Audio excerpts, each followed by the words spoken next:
저는 올해로 딱 50살이 되는 여자입니다. 슬하에 딸이 하나 있어요.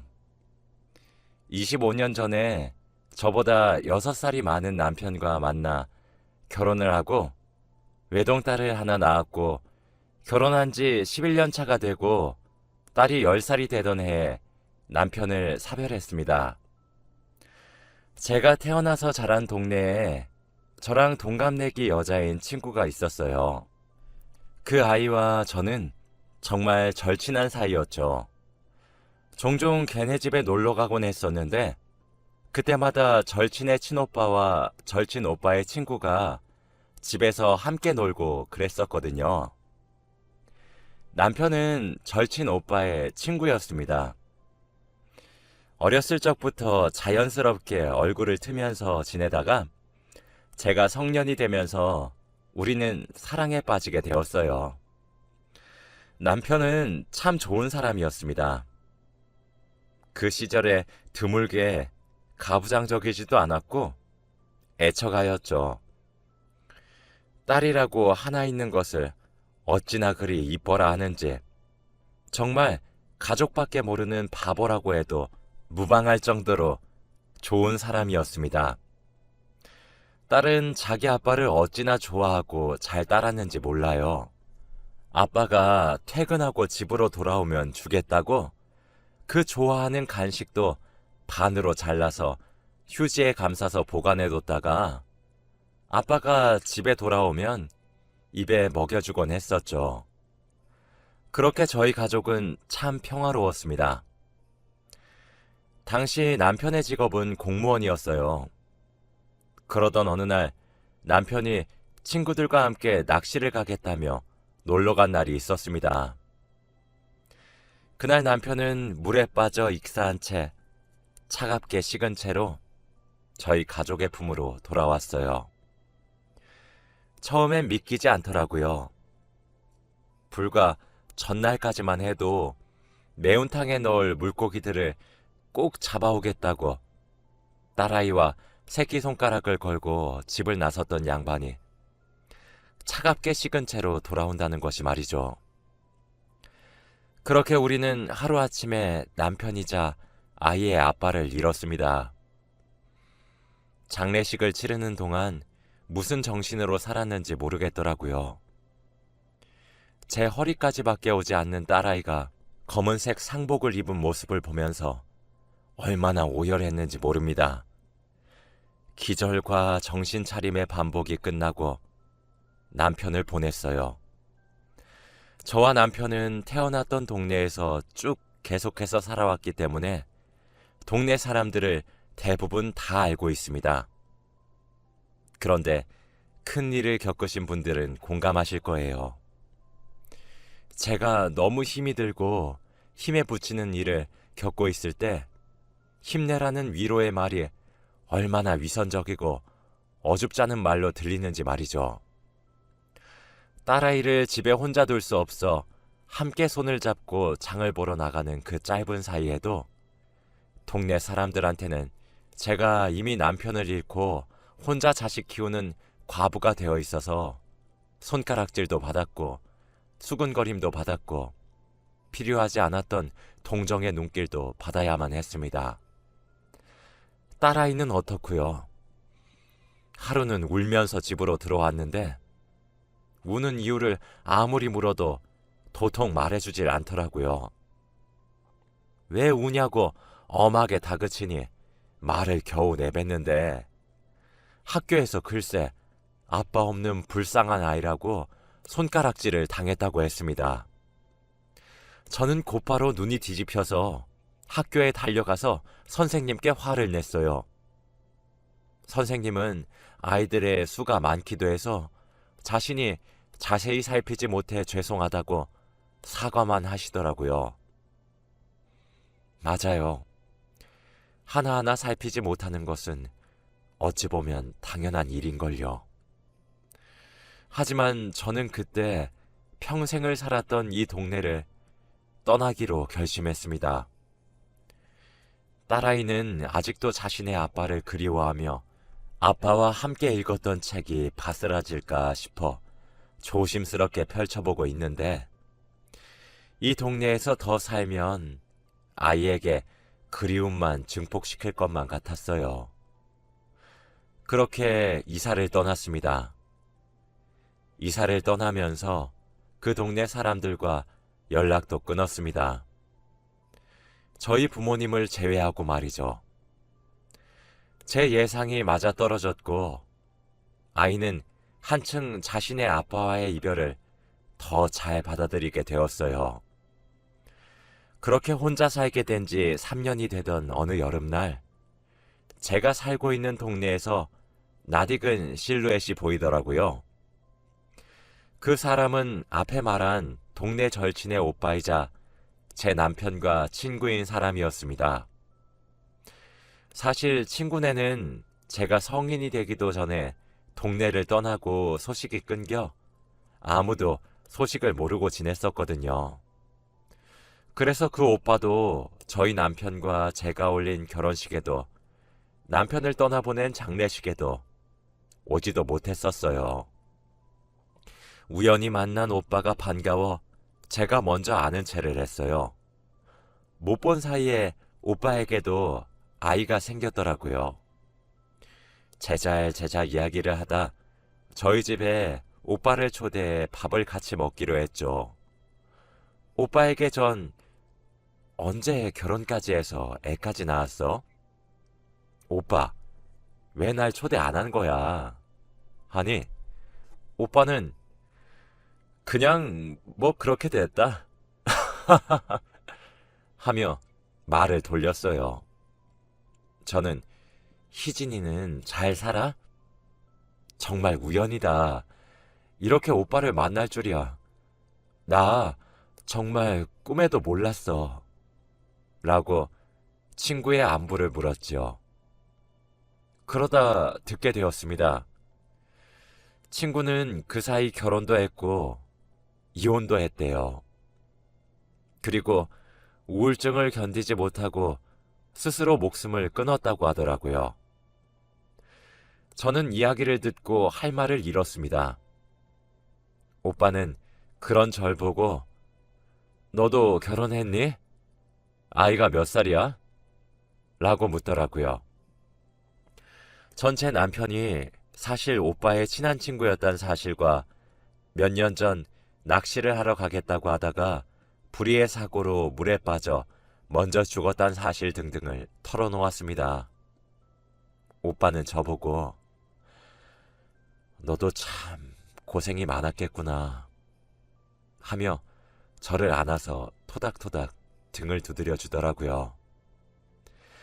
이때까지 제게 고생이 많았겠다고 하며 위로를 건넨 사람들은 아주 많았지만 다 위선으로 느껴졌었는데 남편의 절친이자 제 절친의 오빠인 사람이 제게 건네는 위로는 그 누구의 위로보다 더 마음에 와닿았습니다. 그러면서 사는 얘기를 한참 주고받았어요. 오빠도 딸아이를 하나 키우고 있었는데 제 딸아이와 같은 나이라는 것도 알게 되었고 얘기를 하다가 오빠에게 아내가 없다는 사실을 알게 되었죠. 딸을 혼자 키우고 있고 아까 말을 돌렸기 때문에 전 스스로 괜한 걸 물어봤네. 이혼했을 줄 몰랐는데 하고 넘겼어요. 오랜만에 만난 반가운 사람이었습니다. 이야기를 하는데 시간이 가는 줄도 모르겠더라고요. 오빠의 집 주소를 들었는데 저희 집과 골목 하나 정도 떨어져 있는 수준으로 너무 가까이 있더라고요. 저는 딸아이와 집을 나서는 오빠를 붙잡고 보자기를 꺼내 이것저것 통에 담아서 질끈 싸주며 반찬들을 지어주었습니다. 괜찮다고 사양하는 오빠에게 딸아이 먹으라고 주는 거야. 오빠만 먹으라고 주는 게 아니라 같이 먹어. 알았지? 하며 무스객 소리를 던지기도 했죠. 오빠를 배웅하는데 오빠의 딸아이가 아줌마, 저 내일 또 와서 친구랑 놀아도 돼요? 라고 하더라고요. 저는 언제 그렇게 많이 친해졌니? 내일뿐만 아니라 언제든지 놀러 오렴? 이라고 했습니다. 꼭 저와 희진이를 생각나게 하는 아이더군요. 예의 바르게 허리를 꾸벅 숙여 인사를 하고 떠나는 아이의 뒷모습이 어찌 그리 희진이랑 똑 닮았던지 정말 귀여웠습니다. 그때부터 본격적으로 왕래하기 시작했어요. 저는 남편의 몫에 연금을 타서 생활했기 때문에 집에서 아이를 보는 것이 여유로울 수 있었습니다. 아이가 학교를 가거나 하는 그런 남는 시간엔 소일거리를 하기도 하면서요. 오빠는 매일 나가 돈을 벌어야 해서 아이를 혼자 두더라고요. 어차피 우리 딸아이도 좋아하니까 같이 지내게 하는 게 어떻겠냐 하는 제 말에 오빠도 그러자 했어요. 우리 딸아이도 오빠를 삼촌이라고 부르며 잘 따르고 오빠네 딸아이도 제게 이모라고 부르며 잘 따랐거든요. 그렇게 10년의 시간이 흘렀습니다. 제게 또 다른 딸이 되어준 아이와 제 딸은 어느새 24살 어엿한 숙녀가 되어 대학교를 졸업하고 취업에 성공했어요. 두 딸은 어렸을 때부터 그렇게 서로 좋아 죽고 못 살더니 대학교도 같은 곳으로 진학해서 함께 지내더라고요. 정말 쌍둥이 반쪽처럼 말이에요. 둘을 보고 있으면 세상을 등지고 떠났다던 희진이가 참 많이 생각났습니다. 그러던 작년 겨울날이었어요. 그날따라 몸이 으슬으슬 춥고 떨리고 열도 나고 그러더라고요. 딸아이가 출근을 하면서 제 걱정을 많이 했지만 괜찮다, 약을 먹으면 금방 괜찮아질 거다 하며 억지로 출근을 시켜줬습니다. 급하게 해열제도 복용하고 따뜻하게 몸을 데우면서 한숨 자야지 하고 깜빡 잠들었죠. 근데 눈을 떠보니 익숙한 제 방 천장이 아닌 새하얀 병원의 천장이 절 반기고 있더라고요. 꿈뻑꿈뻑 눈을 뜨며 상황을 판단하고 있는데 옆에 오빠가 앉아 있었습니다. 오빠를 부르니 이제 일어났어? 라고 하더라고요. 오빠에게 자초지종을 들으니 제가 고열에 시달리다가 집에서 그만 정신을 잃었다고 했습니다. 제 딸은 출근을 하면서 오빠에게 삼촌, 나중에 퇴근하고 저희 집 좀 가줘요. 엄마가 아파서 걱정이 돼서요. 오늘 퇴근이 늦을 것 같아서 라고 연락을 했다고 합니다. 마침 오빠는 그날 일찍 퇴근을 해서 저희 집을 왔는데 아무리 초인종을 누르고 문을 쿵쿵 두드리면서 제 이름을 불러도 인기척이 없자 딸아이에게 비밀번호를 물어서 누른 뒤에 들어가 보니 방에 제가 이불을 덮고 쓰러져 있었다고 하더라고요. 그 길로 병원으로 실려왔고 그 이후로 오빠가 제 옆을 지켰던 거였습니다. 병원에서는 몸이 너무 허약해졌고 검사도 이것저것 받아봐야 한다고 이틀 정도 입원을 권유했어요. 그 사이 오빠네 딸도 제 병문안을 왔더라고요. 제 딸아이가 오빠와 함께 제가 먹을 거리를 사러 갔고 오빠네 딸아이가 옆에서 제 말동무를 해줬는데 제게 그러더군요.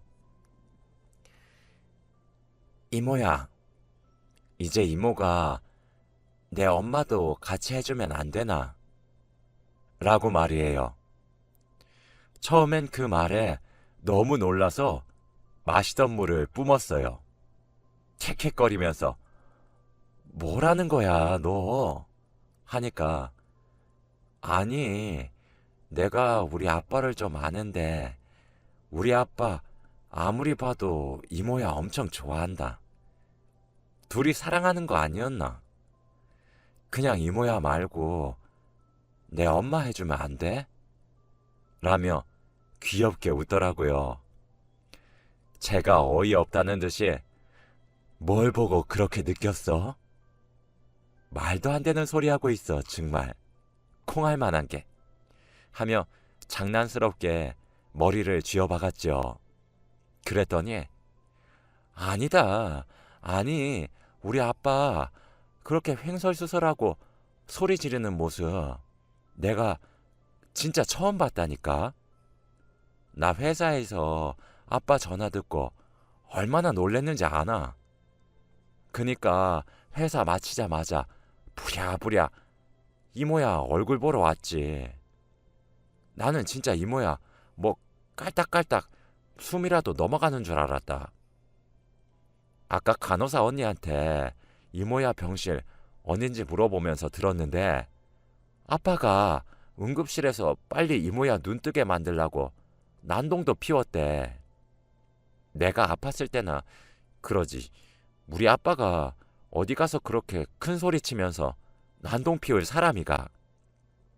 평소에도 말 몇 마디 하지도 않는데.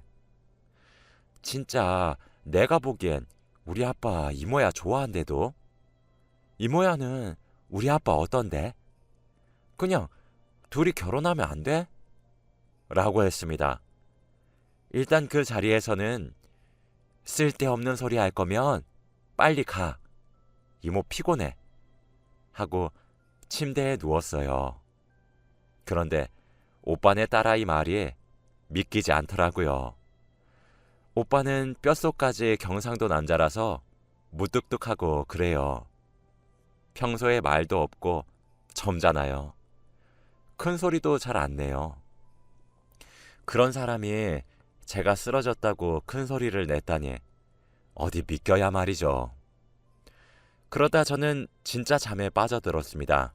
선잠에 빠졌던 터라 소리가 들리긴 했었는데 아이들을 내보내는 오빠의 목소리도 들리더라고요. 아이들을 보내고 난 뒤 오빠가 제 머리를 살살 쓰다듬으면서 아프지 좀 마라. 아휴, 어렸을 때부터 몸에 힘도 없어가지고 비실비실 거리더니 아직도 이렇게 아프면 어떡하냐? 라고 혼잣말을 하더라고요. 그래서 제가 물어봤어요. 오빠에게 말이에요. 비몽사몽한 채로 오빠, 나 좋아해? 남의 머리를 왜 이렇게 쓰다듬고 그래? 누가 보고 오해하면 어쩌려고? 라고 웅얼웅얼 거렸습니다. 그랬더니 글쎄 오빠가 제게 그러더군요. 누가 오해하면 어쩌긴 어째. 그게 오해가 아니게 만들면 되지. 네가 나를 그렇게 오래 봐왔는데도 그렇게 날 모르나? 라고요. 순간 눈이 번쩍 뜨였고 잠기운이 다 달아났죠. 멍하니 오빠를 올려다보고 있으니 오빠가 제게 말했어요. 그냥 날도 이제 많이 춥고 네 몸도 너무 약하고 그렇잖아. 그래서 말인데 그냥 우리 같이 살자. 라고 말이에요. 오빠는 그렇게 병실에 누워있는 제게 갑작스러우면서 투박하게 하지만 따뜻하게 고백을 해왔습니다. 같이 살자는 고백을 들었는데 그때 제 마음을 알게 되었어요. 너무 설레더군요. 나이값 못한다는 소리를 들어도 할 말이 없을 만큼 얼굴이 빨개졌어요. 사실 남편이 제 곁을 먼저 떠나고 난 후 제게 또 다른 배우자가 생기지 않을 것이라고 믿어 의심치 않았습니다. 그만큼 우리 남편을 따라올 사람이 없다고 생각했거든요. 살아생전에는 남편이 그립기도 했습니다. 제게 오죽 잘했던 사람이었잖아요. 그리고 저도 그런 남편을 정말 진심으로 사랑했어요. 저도 제 딸아이도 그런 남편을 평생 잊지 못할 것 같았거든요. 그래서 제게 다가오는 사람을 자꾸 밀어내기만 했습니다. 제게 다가오는 사람을 받아주는 행동은 마치 제가 남편을 배신하는 것처럼 느껴졌었거든요. 그런데 처음으로 정을 주고 싶은 사람이 이렇게 갑작스럽게 생겨버렸습니다. 먼저 떠난 남편에겐 정말 너무 미안한 일이지만 하늘에 있는 남편이 허락만 해준다면 남은 여생을 맡기고 싶은 사람이죠. 이젠 저도 많이 지치고 늙긴 했는지 그 마음을 밀어내기보다는 받아들이고 함께 살고 싶어졌어요. 서로 의지하면서 말이죠. 그래서 제가 제 마음을 눈치채지 못하고 있었던 거였습니다. 남편을 생각하는 마음이 제 진심을 가리고 있었던 거죠. 이 정도의 마음이었구나 하고 깨닫게 되기까지 참 오랜 시간이 걸렸을 텐데 그 시간을 꾹 참고 기다려준 오빠에게도 참 고맙고 그 용기를 칭찬해주고 싶네요. 전 미소를 환하게 지으며 고개를 끄덕였고 퇴원 후 오빠와 살림을 합치기로 하였습니다. 걱정했었는데 두 딸아이는 웃으면서 이럴 줄 알았어 하며 축하해 주더라고요. 이미 제게 또 다른 딸이었지만 진짜 딸이 2명이 되었어요. 살림을 합치고 혼인신고를 한 이후 오빠와 함께 죽은 남편의 묘지로 함께 찾아갔습니다. 남편에게 제 입으로 말해주고 싶었거든요. 이 오빠를 사랑하게 되었다고 말이에요. 그래서 미안하다고 하지만 축하해달라고 말이죠. 오빠도 남편에게 우리의 정말 오랜 세월 만에 보는 건데 이렇게 보게 돼서 미안하다. 축하해줘라. 내가 이 사람 눈에 눈물 한 방울 안 흘리게 하겠다는 약속 그거 하나는 꼭 지킬게 라고 말을 하더군요. 그렇게 사별한 남편에게 오빠를 보여주고 돌아오는 길에 오빠가 얘기했습니다. 사실 말하고 싶은 이야기가 하나 있어. 사실 우리 딸은 내 친딸이 아니야. 우리 희진이 딸이야. 원래 우리가 그 동네를 떠나게 되면서 희진이가 사고 쳐서 결혼을 했어. 그런데 결혼하고 난 뒤에도 남편이 계속 여자를 만나고 그렇게 방탕하게 살아가지고 희진이가 이혼을 했거든. 근데 사람들이 손가락질도 하고 동네 창피하게 만들지 말라고 화도 내고 그랬었나 봐. 그래서 잘못된 선택을 하게 된 거지. 그래놓고 이 나쁜 기집애가 자기 딸내미는 나한테 맡기겠다고 유서에 적어놨더라고. 그래서 그날부터 내 호적에 올렸고 내 딸이 된 거야. 나 초혼이야. 재혼이 아니라. 저번에 당신이 나한테 물었던 게 생각이 나서 그때 미처 말하지 못했고 이때까진 말하려고 했었는데 이미 너무 늦은 것 같아 차마 말을 못하겠더라고.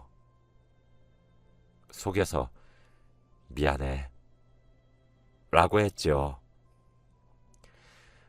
어쩐지 볼 때마다 희진이를 너무 닮았다 했더니 괜찮아. 희진이 딸도 내 딸이나 마찬가지니까 라고 대답하고 말았습니다. 그렇게 우린 네 식구가 되었어요. 오빠와 한 침대에 누워 잠을 청한 첫날, 정말 신기하게도 꿈에 제 남편이 나왔습니다. 남편은 말없이 웃음을 지어주더라고요. 마치 축하한다는 듯 말이에요. 그렇게 목숨을 잃고 세상에 저랑 딸만 두고 가버리고 제발 꿈에서라도 만나게 해달라 그렇게 빌었을 땐 코빼기도 비추지 않아 놓고서는 참 당신도 당신답다 싶었습니다. 신기한 것은 다음날 제가 오빠에게 그 꿈 이야기를 해주면서 이야기를 했더니 오빠도 같은 꿈을 꿨다고 하더라고요. 꿈은 저와 살짝 달랐지만요.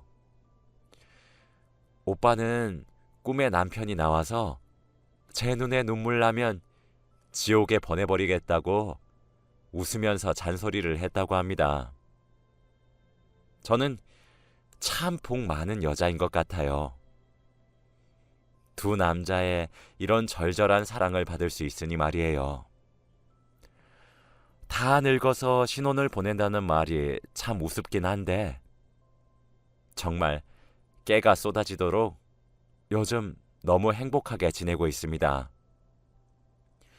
무뚝뚝하기만 한 사람인 줄 알았는데 오빠도 팔불출 같을 때가 종종 있더라고요. 오죽하면 두 딸아이는 그런 모습을 보면 아휴 하며 한숨을 내쉬고 방에 쏙 들어가 버립니다. 자식들 보는 앞에서 민망할 때가 종종 있어요.